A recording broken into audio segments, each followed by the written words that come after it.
but to look your enemy in the eye, knowing you'll remember his face for the rest of your life. Now that takes a stomach much stronger than you'll ever have.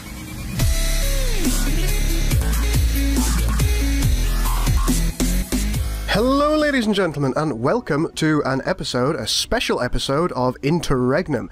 Joining me today is GoaFan, whom is the sole creator of Interregnum. Say hello, Goa. Hello, Gul Dukat. Hello.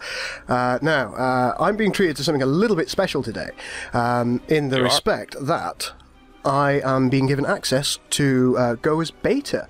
Now, as you all know, or hopefully some of you know, a little while ago Goa released his first alpha version of Interregnum. That particular version contained the Galactic Empire in addition to the stock races for Sins of a Solar Empire Rebellion. This particular mod, this particular section of the mod that is being worked on, it contains, I'm going to show you here ladies and gentlemen, the Imperial Warlords, and that's what we're going to play as today, so we can show you a little bit of what Go has been working on and how it's shaping up.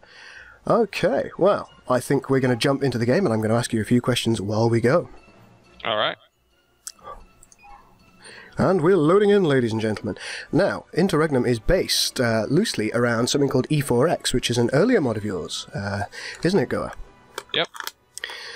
Now, I've just got a little piece of paper here that tells me the first incarnation of E4X was way back in June 2012, and you've been working on it consistently since then, haven't you? Yeah, it was actually, I guess, a bit after Diplomacy started, so it was even before Rebellion when I was working on it. Well, it's quite some time, isn't it, then? Yeah, I guess it's been 2 years now. Yep, your first Rebellion release was in January 2013. Yep, so that's about, I guess it was 7 months before Rebellion was released or so. Yeah, that's right. So that's about right. And your concept for E4X was basically you weren't totally happy with the way that Sin's Rebellion played out, were you? And you felt like you wanted to expand the universe and turn it into something that was, as the title suggests, more 4X based. I mean, that's what the official description is, sort of, yeah, but it actually was a much smaller mod initially that I intended, because before that, actually, even in the days of Entrenchment, which was Sin's first DLC, I actually got involved with an earlier Star Wars mod called Requiem. And I just started fiddling with it. I actually merged it with a popular Planet mod called, what was it called? Sins Plus, that was it. Ah, Sins Plus, yes. This is a very classic mod, so I wanted to add some new planets to that mod, and little did I know how far the modding rabbit hole was going to take me back then. Well, I think I speak for everybody when I say I'm very, very glad that it has. Oh, here we go. We've actually begun now. But anyway, I actually started E4X when, in the cause of modding Requiem, I discovered all sorts of cool little things that I could do that I hadn't really seen mods take advantage of. So it was actually, more of anything, a kind of a tech demonstration for I see. Some new mechanics I figured out. Yeah, you've got quite a lot of new mechanics in Interregnum. Not just in Interregnum, in E4X. Like, for example, I believe you've got the hero mechanic that we've been very, very fortunate to benefit from in Armada 3. Yeah, that was actually the last sort of feature I made in the Diplomacy version, and it just got carried over to Rebellion. Well, yeah, we're glad it has. There were several other features that I was really impressed with when I downloaded it. Like, you basically did random events before random events, didn't you, Go? Coming about. I called them random encounters at the time. They were a little bit different from the random events in the Stellar Phenomenon. Those just happen randomly in-game. I sort of did it by, you know, giving while you're exploring the map, you could find things like already occupied planets with, you know, trader mining centers and, you know, some Advent forces looking for artifacts, that kind of thing. Yeah, I always find that really, really gratifying because it made the map, it made the universe, the galaxy, the solar system, whatever you'd like to call it, a little bit more of an alive place, because it can seem quite dead, can't it, with the same things and the same forces always guarding the gravity wells. Yeah, memorize the little militia forces pretty You quick do, in yeah. the base game. And then I've also noticed that you've got certain things that that float around planets, and you, in quite a clever way, you've tied some of those to artifacts, haven't you? Oh yeah, the ancient structures. They were just sort of a way to make exploration more rewarding, because if you find some of the artifacts on your planet, you know, you can get some free, really powerful super weapons if you also capture the structures around your planets. That's right. And you kind of, you've taken all this knowledge and all this innovation through to Interregnum as well, haven't you? Was that always intended, that you would make another mod on the back of E4X? It was intended pretty early. Definitely by the time, you know, Heroes as a feature was actually always intended for Star Wars, but, you know, I needed to give the vanilla races heroes if I was going to do that with the Star Wars races. Of course, yeah.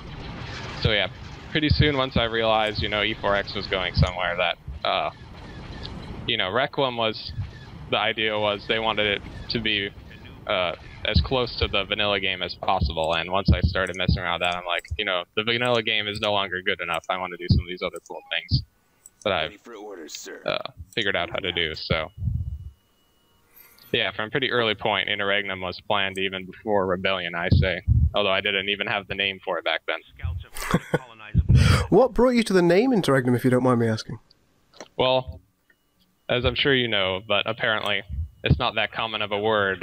It means sort of a period where, you know, the king has died and there's a period of time without a ruler. Mm-hmm. And it refers to the fact that in the sort of alternate story I made for this, you know, of course, Emperor Palpatine is killed at Endor, and basically now the mod's going to eventually end up with 10 factions, and none of them can really reunite the galaxy, so it refers to their struggle to sort of become the new legitimate power in the universe. I see. So in the grim future there is only war. Not stolen. Yeah. I came up with that myself. Of course. Gunship reporting. Gul Dukat will be sending the paperwork shortly to the Kardashian trademark office. I have a certain suspicion that Warhammer 40k might have something to say about that. Sadly. It's most unfortunate. Right, yes. We're doing okay. We've taken a couple of worlds. I'm getting quite excited. Now, in this next system that I'm going to be going to, there's actually a fortress constructor there, and that is one of these additions by GoaFan, ladies and gentlemen. So I will show it to you once our vessels make it there. Would you like to tell us about that at all? Oh yeah, that's actually one of the, I guess technically it's a ship, but it belongs to the sort of ancient structures, those super weapons powered by planetary artifacts we were just talking about, and you might, if you just open your research screen and go to the artifacts tabs, you might notice that I've actually added a lot more artifacts. And you do have quite a few in there. Yeah, there's 8 more than the vanilla game had, and one of them will allow you to build basically the ultimate starbase at that system. That sounds quite exciting, ladies and gentlemen. Hopefully I'll be able to do that. I'm not sure I'll make it for this episode, but certainly worth a try. Now, you've already got 2 factions. Well, you've got one completed, which is the Galactic Empire, and then you have the Galactic Warlords. What do the Warlords bring to the table that the Galactic Empire doesn't? Well, I suppose the first thing, I guess it's really all about kind of research and super weapons and customization, because the really unique features that if you go to the rank tab there in the research tree, eventually in the game you'll be able to choose one of the 4 major warlords, that is Imperials, that basically, you know, have their control of their own territory, and you can ally with them and get some bonuses, some unique research, and even a different Titan based on who you pick. Oh, I see. Well, here are the people that we have, ladies and gentlemen, because I'm on the research tab now. We have Grand Moff Ardus Kane, who we can join. We have Director Izan Izard. Izan Izard was an intelligence operative or the leader of Imperial intelligence, and she kind of took control of the Empire, or at least part of the Empire, after the Emperor died, because she didn't want it to slip away, and she was a bit of an opportunist. You also have Grand Admiral Thrawn, excuse me, I always say Thrawn, which had... He's got quite a unique story, because he was basically given leave to form his own... space under his own control by the Emperor, because if you go into the expanded storyline, it was basically because they wanted to prepare for the Vong invasion. Long story short. And you also have Warlord Zinji. Hopefully I'm saying that right. Actually. Yeah, I'm not sure, honestly. I've always pronounced it Zinj, but I'm not entirely sure if that's correct. Any of my viewers already know that I say practically everything incorrectly, so they'll be used to this. Okay. It says, intentionally flamboyant, to throw off his opponent's judgments about him. Zinji is a skilled military leader who created his own empire. So whereabouts did he kind of fit into the great scheme of things? Well, he's a pretty well-known guy in the expanded universe. He was the main villain in the X-Wing series of books and comic books, and I'm not sure the dates actually on those, but his story is pretty similar in the Interregnum version of things. Just that, you know, of course he's they all have Darth Vader to deal with, so they're maybe a little bit more gutsy than they might have been. Yeah, and that's where your storyline it differs quite radically from, I suppose you would call it, standard Star Wars, doesn't it? Because the other stock races are still involved, and that's one thing that's unique about this Star Wars mod, if you will. It's not what I would call a total conversion. It's basically a huge, vast-reaching addition to stock sins, as well as stock sins with all the upgraded attributes that you found in E4X. You've also got Star Wars races, which is quite exciting, and you've come up with basically a whole storyline that deals with how and why they are all occupying the same space. Would you like to go through that in some brief detail for us? Well, I guess just to summarize the story, as you hopefully know if you've seen the intro video to Rebellion, one of the races there, the Vasari, has been fleeing for 10,000 years from some unknown force that's following them.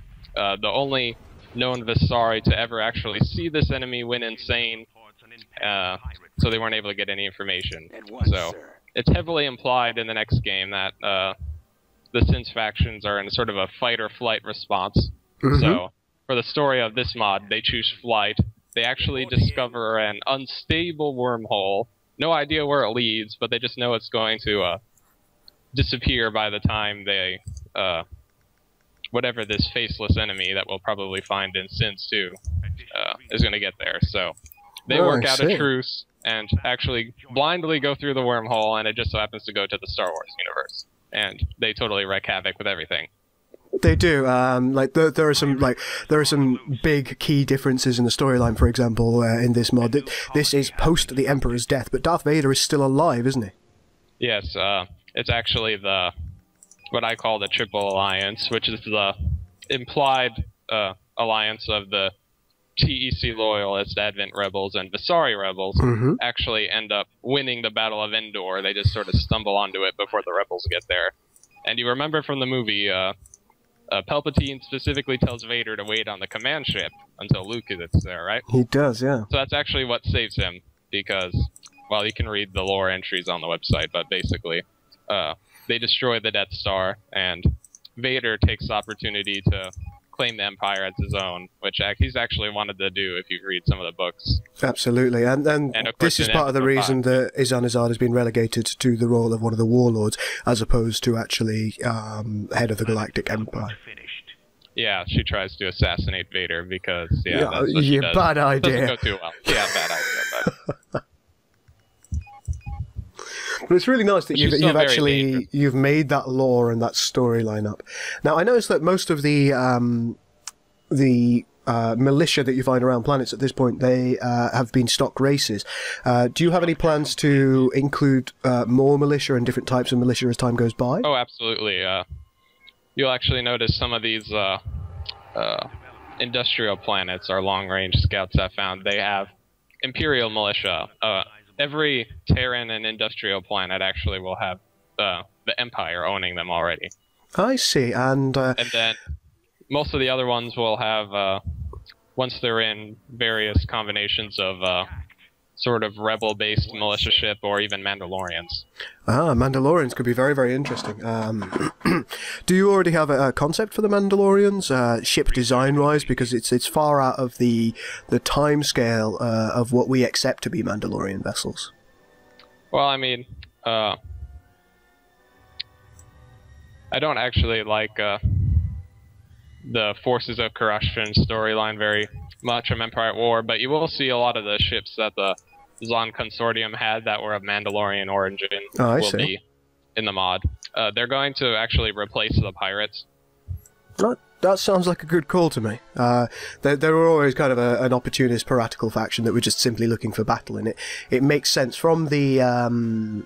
Certainly at this point in galactic history, yeah, you know, Mandalorians have been mainly bounty hunters for a very long time, so... Oh dear, it's not that different. Speaking of pirates... Gunship reporting. Did we find them? Oh, yeah. They're at my homeworld. Oh, I didn't even realize we had a raid sent on you. Sadly, nor did I. Well played, me. But it's alright. At some point, this Golem 3 will be constructed, and I will be saved. Get my ships back. Get my ships back. Planet development finished. Now, what else do we have here? A lot of the research, I believe, is shared with the Galactic Empire for the Warlords faction. Is that correct? Yep, a good chunk of it. Just like the Vanilla Sins, Loyalist and Rebel factions, the Galactic Empire and the Warlords are still the same base faction. Pretty much all the smaller ships are the same, but there are definitely a few differences. All of the research that's sort of has that white glow around it is unique to them. So some of them you may need to have joined a faction first, but other ones are available to all, no matter who you join. That's good. The black market technology and the civic tree is probably the earliest thing you can get that allows your research labs to generate credits. I see. Now, I'm just hovering over one here called Fund or Technicians, which requires you to be a member of Warlord Zinji's faction. Now, I'm going to show the ladies and gentlemen how you would go about doing this, just very, very briefly. It requires you to be a captain, as you can see in this little information board here. So you would have to have researched a couple of extra times in your rank. Once you reach rank captain, you can choose any of these particular warlords to join. So you research it like you would a normal piece of research, and that will unlock certain pieces of research that might otherwise be unavailable to you, depending on who you've called. Yep. Good lord, there's on Preceptor attacking me in addition. This is all very unacceptable. A single purge vessel. What were they thinking? Fire at will. Those trolls. I know. It's just rude, isn't it? When Just I were a joining lad. the pirates there. When I were a lad.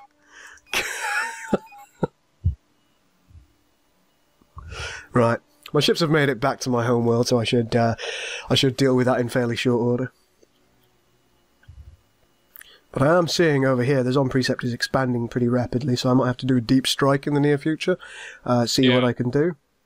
The Advent are actually pretty strong in this mod because I've buffed culture substantially, so...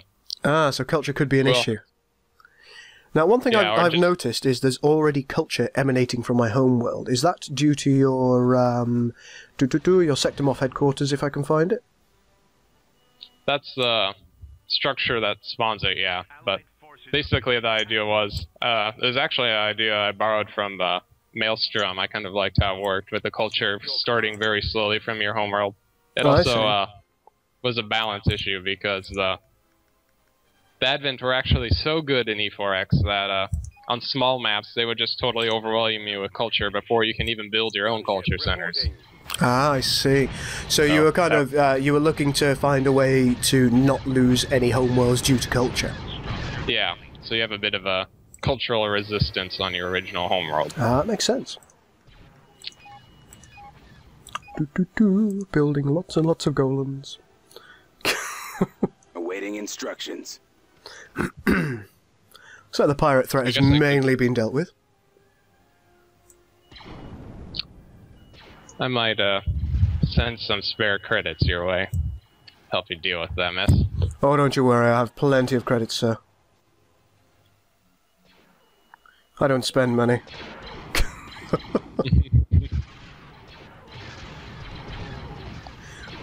This is a reasonably small pirate raid, so I'm kind of pretty unconcerned about it at this point. There's quite a few of them, but they ain't going to do anything bad to me. We're in attack position. Yeah, what is it? Yeah, it's a low raid, so they didn't even come with siege vessels. That's right, fortunately. And I do have a golem ready now, so that's going to give me a little bit of fighter support. Let's have a look in our defense tree and see what we can do. We can have a repair yard and prefabricated garrisons. That actually sounds extremely useful. That's going to allow us to build up. If I go into our develop planet tree, it's going to allow us to develop our emergency facilities at reduced cost. So I think that's something worth taking. Attack that target.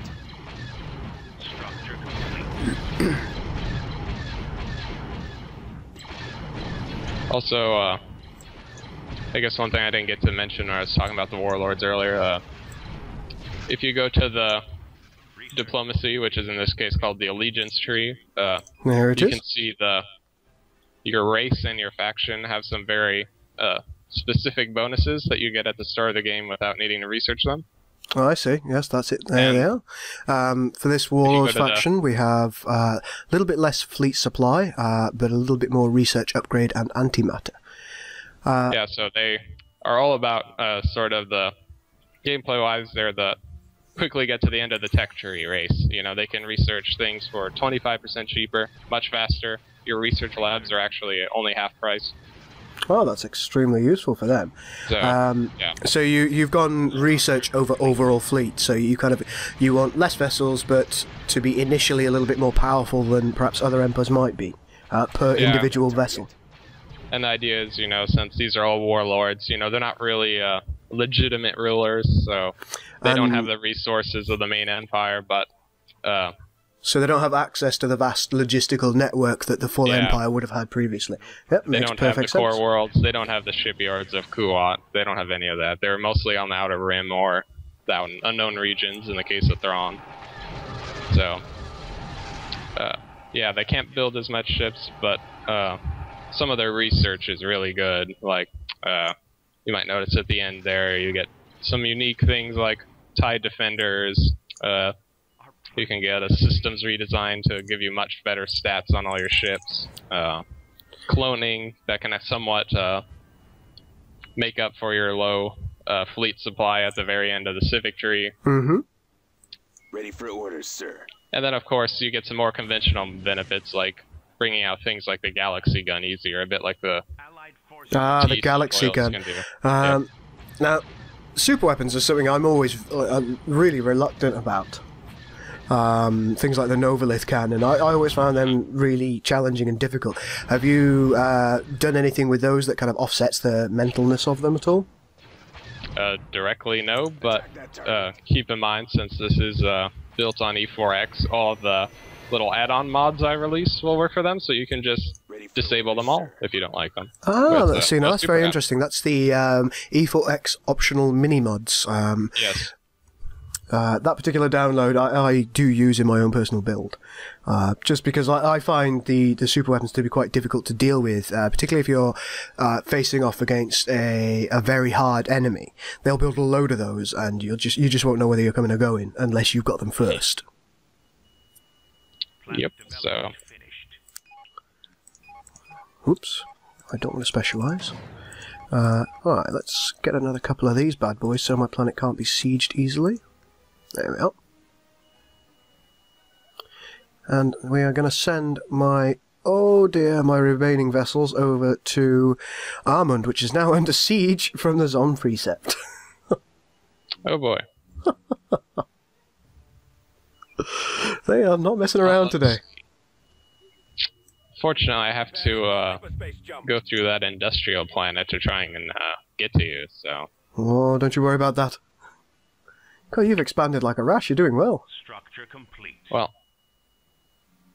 mind you, I suppose you would. some tips if You would know your own game. Joining the Well, actually, it's even that. I think when Rebellion was first released, for maybe 9 months or so, I was actually playing multiplayer somewhat regularly. So Ah, I see. you learn to be much faster if you try that, I would imagine so, yeah. because you will be totally owned in 25 minutes if you try to. Yeah, I mean, unfortunately for like- me, as you can imagine, the chief mod that I play is Star Trek Armada. Yeah. And as a result, I might be a lot slower than some other players in the initial build-up, just because it's not quite as necessary. Oh my god, I'm already getting culture bombed.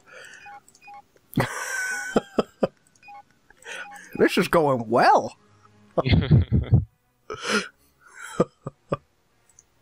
Right, we're going to have to think about some culture. Our fleet is under attack. Get one of those. Sure, you don't want some resources. I'll be fine. The Zom Precept ain't the boss of me. Planet development. I realise it may appear that they are. Preparing for hyperspace jump. Well, only if you happen to live on a mud or whatever it's called. So my fleet is arriving. Desert. Just gonna have to take this purge vessel, and then Our backup hopefully is we'll be joining okay. the I can get on the offensive. Intel reports an impending pirate raid. Oh, Intel reports an impending pirate raid. Of course it bloody does. Research complete. The price on our head has increased. Just gonna keep an eye on the price on our head at the moment.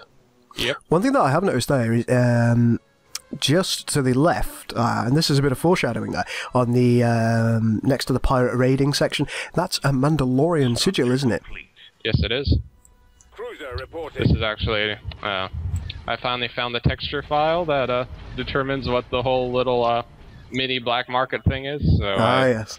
quickly rigged up a custom HUD for that. I'm not Right, quite it's happy nice. with it yet, but yeah. Open fire. Yes, the pirates will eventually be Mandalorians, so that's why that's there. It's magnificent.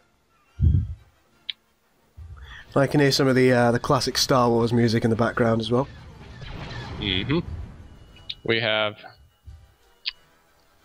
Pirate raiders are on the Let's loose. see. I don't know if I can give you an exact number, but it's a good chunk of music from all the films, and I think there are 2 tracks from KOTOR, one of the Ah. various games.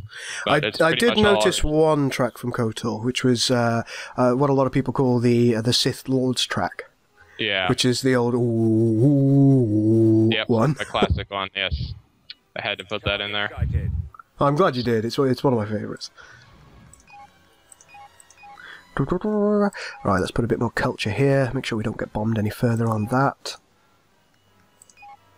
Right, my culture should be sorting itself out now, so that's nice. Yep. We have relieved the siege on Amud, but we're still a little bit low on the amount of vessels that we can have, so we are going to allow ourselves to build another capital ship, I think. Because Are you gonna try a Venator anytime soon? let me see what the research requirements are. You just need a warship reactivation in the Civic tree. In the Civic tree, you say? Warship Yeah. reactivation is down here. Here it is, ladies and gentlemen. Yeah, let's take that. Let's take the Venator. And we can also build the Dreadnought Heavy Cruiser as a result. One other thing that you've included, and this is in one of your news posts, so I won't be stepping on any toes telling people about it, is you have included some gravity wells, random gravity wells, that have Katana Fleet vessels in them. Oh, yes. Yes, indeed. That's part of the... You know, that's something E4X was known for, the random encounters I was talking about earlier. So, naturally, now that we're in the Star Wars galaxy, I need to start adding some Star Wars themed ones. It's not a bad idea. So, yep, you can find the long-lost Katana fleeted dreadnoughts, and if you're lucky, they can be a very big early game edge. Yeah, sadly I haven't managed to find any yet, but perhaps I will later Yeah. on. Well, they only appear on uncolonizable planets, so we haven't actually have too much on this map. I see one asteroid belt and one wormhole. That's about it. Yeah, the asteroid belt is over here, and it doesn't appear to have any of Katana Fleet on it when my scouts through went earlier. Yeah. So we may be missing out this particular time, but perhaps in the future when I play some more of this as we go along, we will find a map that contains them. Oh, no, Well, in fact, speaking of that, I did find some the other day in a playthrough that I was doing personally. Sadly, I didn't record that because I was playing your beta build and I didn't really want to record anything that I shouldn't be. Mm-hmm. Well, thank you for your caution. It's alright. Okay, it looks like the Zom Precept is having a bit of a fight with some pirates here. So I'm going to wade in right up their bums and see how that goes. Yeah, you might be able to take out those carriers there. Fingers crossed. Nice in the back. Hopefully we're going to build some dreadnoughts shortly as well. Additional research required. What research do you require? Fleet is under attack. Ah, it looks like I need the uranium reinforcement as well in order to build these. Because they technically count as a heavy cruiser, so I wanted them to be. I felt 2 labs was a little bit too early for them, but if you get 2, you need 2 civic and 2 military labs, basically. I see. And since they're heavily armored vessels, I figured the armor would make plenty of sense. Attacking target.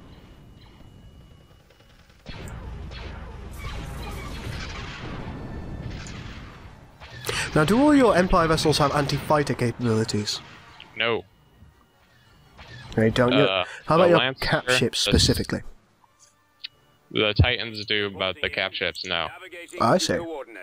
They need to rely on their TIE fighter squadrons, which was basically what the real Empire did. I mean, you can shoot turbo lasers on them, but you rarely hit anything.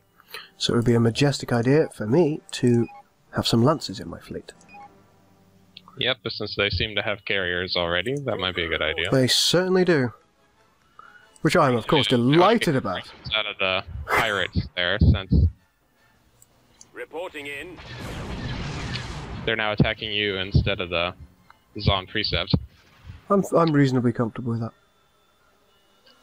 Yeah, Carracks are expendable, right? Oh yes. Well, what I'm thinking of doing actually is, because this planet may well go down, I'm going to bring these back to my home world, keep this vessel here, and we're going to go and try and attack this Sarapin, the ice planet next to me. Ah. Research complete. And hopefully we'll be getting a couple of dreadnoughts, etc., etc., as we go along. But I do need more, many more of my pieces of research done, so. Let's have a look at this Venator class. She's finished being constructed. Oh, look at that. Beautiful. Gotta love the classics. Yep. With a fresh, I don't want to say fresh coat of paint, but freshly without painting, I guess, in the Venator's case. Thank the good Lord. I never really liked the red look. Yeah, well, you know, the Republic, they're the good guys. They have to make it all look colorful or something. They have to be a little bit gaudy. Yep. Planet development finished. What are the Republic doing? Ah, they're peacocking, sir. Got some Acclimator 2s. Acclimators are specialised for planetary bombardment? Yep. Yeah, okay. Don't want any of those. The skip rays I found incredibly effective on my last playthrough, early game, so I'll have a few of those. 10? 10 will do. Additional credits required. Gunship There we go. Let's reporting. bring the fleets together. We're on our way. And then we're going to see if we can continue onwards. Hopefully the pirates will deal with Krildor for me. And even if they don't, what I'm going to try and do is I'm going to try and come to Sarapin here, and then we are going to go to Elam and try and cut that particular planet off, so we can take it at our leisure, ladies and gentlemen. Okay, I think that's all we have time for this episode. So thank you very much for joining me, and thank you for explaining some of the ins and outs of the game. Frigate standing by for No problem. And hopefully, ladies and gentlemen, I will speak to you all again soon. If you like the content that we have made here today, please like and subscribe, and I will bring you some more. Thank you very much, ladies and gentlemen.